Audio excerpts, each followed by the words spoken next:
Започнуваме со регионалните вести. Ова се настаните на денот.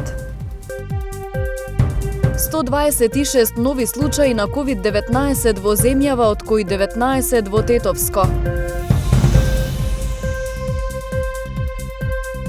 Кризниот штаб во Гостивар оцени дека состојбата на подрачјето станува сериозна. ДПА вчера беше во општина Брвеница, СДСМ во Тетово, ВМРО ДПМН во Јогуновце, а денес во Гостивар.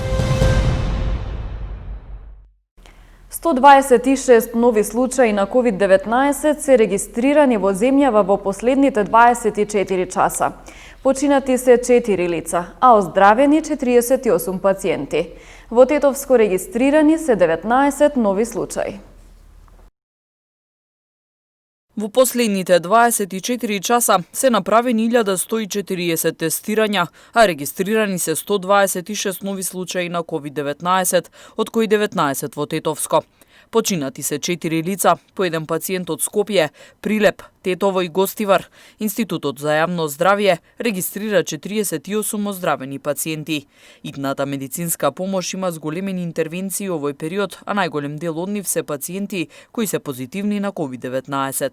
Можам да кажам дека последниве 3 недели бројката е веќе висока. Се држи секој ден на исто ниво, значи од некои си 15 до 20 во смена имаме пациенти COVID позитивни кои што ги транспортираме. Значи, сакам да нагласам дека нашата служба во улогата во оваа пандемија има како транспортер, односно, значи пациенти кои што имаат симптоматологија, а не се тестирани, нашата служба ги носи во 8 септември. Пациенти кои што имаат симптоматологија се тестирани, значи се COVID позитивни, се носат на инфективна клиника. Ние така веќе функционираме неколку месеци, таа пракса ја воспоставивме и безпрекорно си ги извршуваме задачите.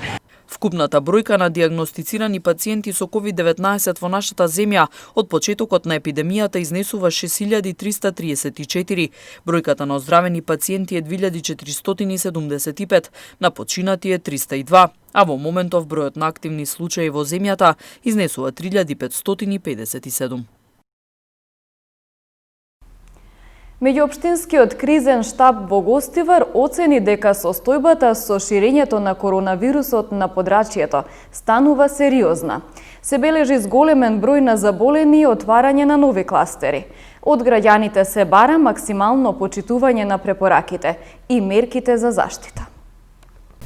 Трендот на зголемување на бројката на заразени со коронавирус на гостиварското подрачје, кој почна минатата недела, на денешниот состанок на меѓуопштинскиот кризен штаб се оцени како сериозен. Активно болни има вкупно 64, од кои 43 лица во општина Гостивар, 20 во општина Врапчиште и 1 во општина Маврово Ростуше. Загрижува што заболени има од различни населби и села, што значи се отвораат нови кластери и расте ризикот од ширење на заразата. Гостивар во однос на другите градови кои што имаат жители бројчано кои што имаат жители колку и Гостивар, ние сме релативно, да не речам најдобри, меѓутоа повторно бројката е сериозна и би сакал на граѓаните да ги информирам дека овие случаеви се низ селите, низ различни населби во Гостивар, меѓутоа и во различни села. Што е загрижувачки е тоа што веќе тие што се тестираат, процентот на тие што се позитивни, ние сме во црвена фаза, кај што бројките на позитивниот, вкупниот број на инфицирани е 15-20% секојдневно. Ако тестираме 10.000 луѓе, ќе ни испаднат 1500 позитивни. Веќе тоа се сериозни бројки. Институциите повторно апелираа на максимална внимателност од граѓаните, држење дистанца, носење маски и редовна хигиена. Голем ризик се гледа и во изборната кампања, во рамки на која на собирите и средбите често не се почитуваат протоколите. Според податоците изнесени на состанокот на кризниот штаб со решенија во изолација во регионот на Гостивар се наоѓаат 335 лица, од кои 35 се издадени во последното деноноќие. Од почетокот на пандемијата досега од COVID заболеле 16 здравствени работници. Активно болни се лекар и медицинска сестра од службата за итна медицинска помош.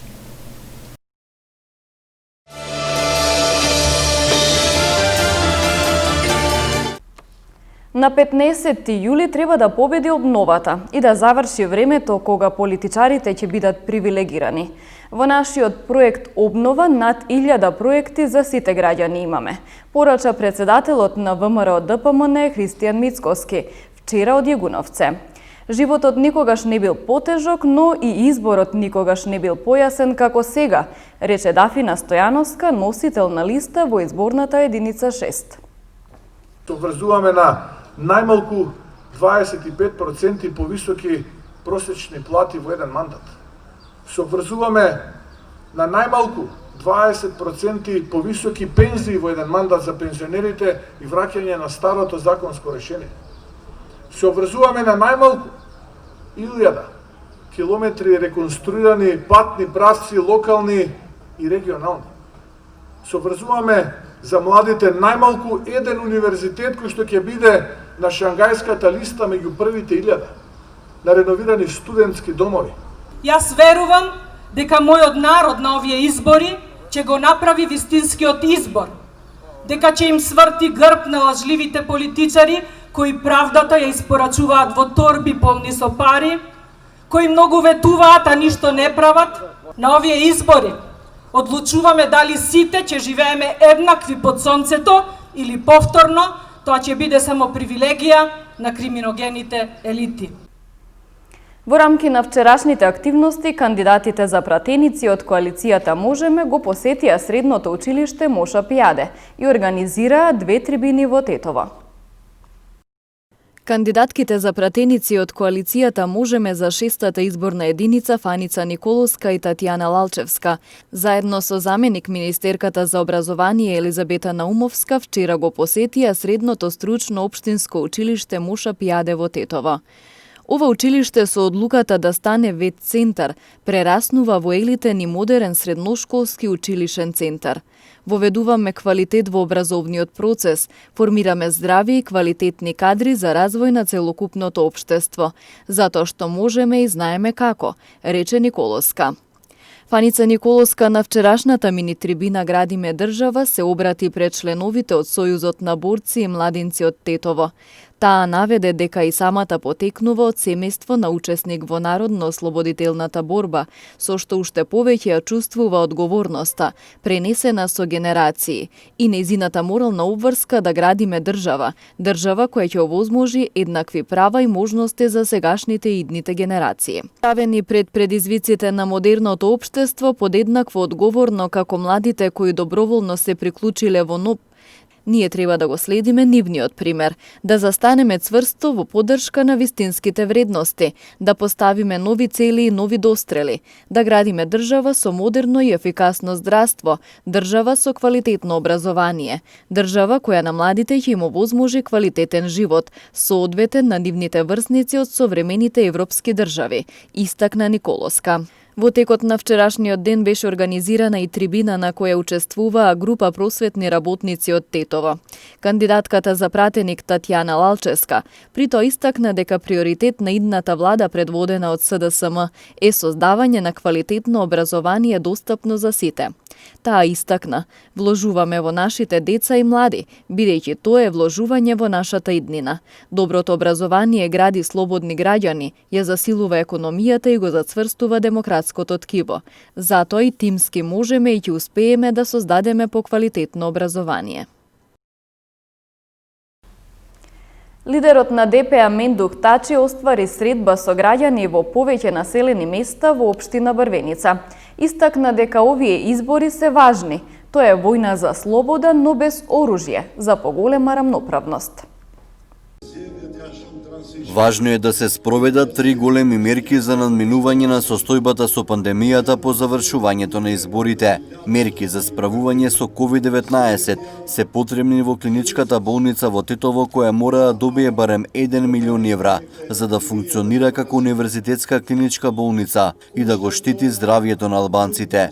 Секој член на семејство треба да добие по 100 евра итна помош за надминување на последиците од кризата. И трето, да се помогне секој, од таксист и кенлер до големите бизниси со помалку процедури. Овие избори се многу важни. Тоа е војна за слобода без оружје, за поголема рамноправност. Излезете од дома, понесете маски и пенкало и одете на избирачкото место. Заокружете го бројот 1, мен духтачи. Господ помогна да бидеме први на листата.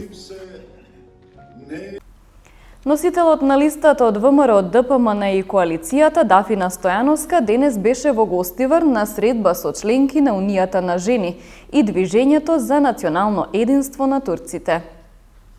Јас, како носителка на листата во изборна единица 6 од ВМРО, ДПМН и коалицијата Обнова на Македонија, се обврзувам дека ќе се грижам македонските семејства да добијат повеќе. А кога жена мајка нешто се обврзува, тоа и ќе се реализира.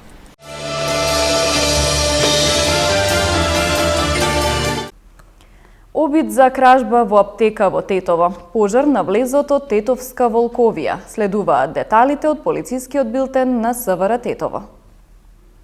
Ноќеска во 1 часот, 47 годишна тетовка пријавила дека околу 22 часот во аптека на улица 29 ноември непознато лице и се заканило и ги побарало парите од касата.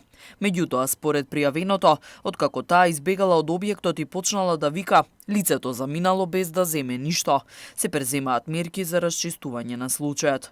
Вчера вечер околу 23 часот и 10 минути, полициски службеници на СВР Тетово во Тетовско Једоарце лишиле од слобода 40-годишникот Тетовско Джепчиште, кој на 27 и 28 јуни годинава во 2 наврати провалувал во викендичка во ова село.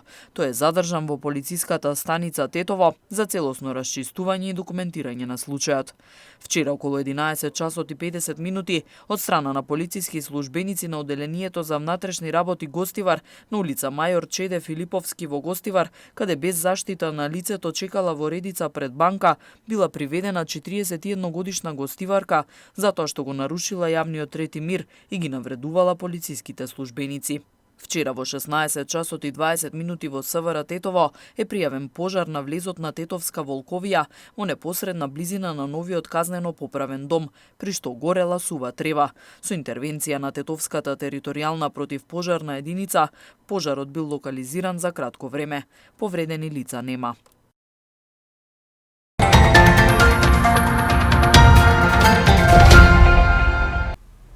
Македонија ќе биде домаќин на вториот квалификацијски турнир за пласман на Европското одбојкарско првенство во 2021 година.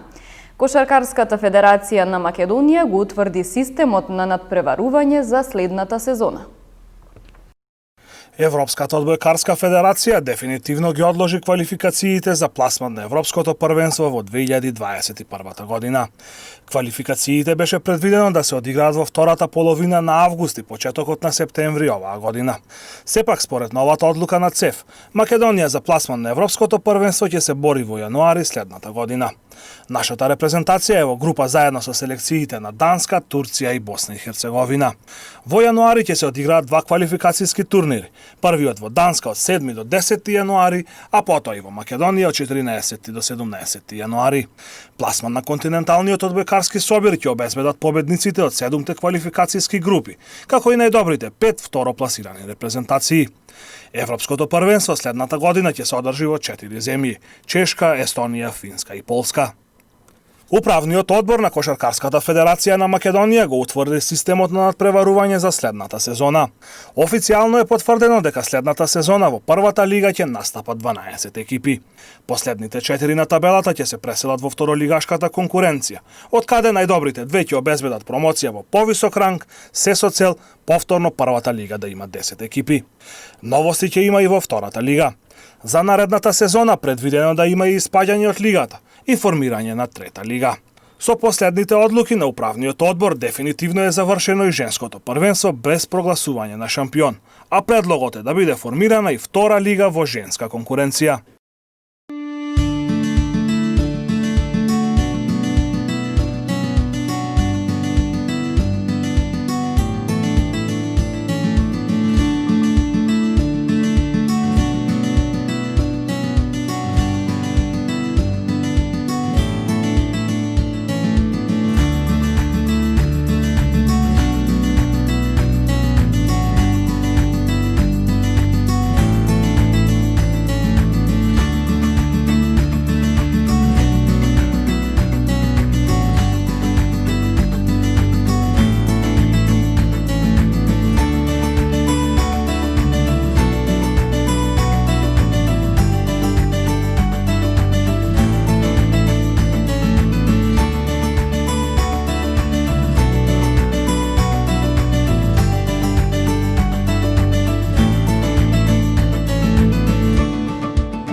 Овде е крајот на регионалните вести. Ви благодарам на вниманието. Пријатно!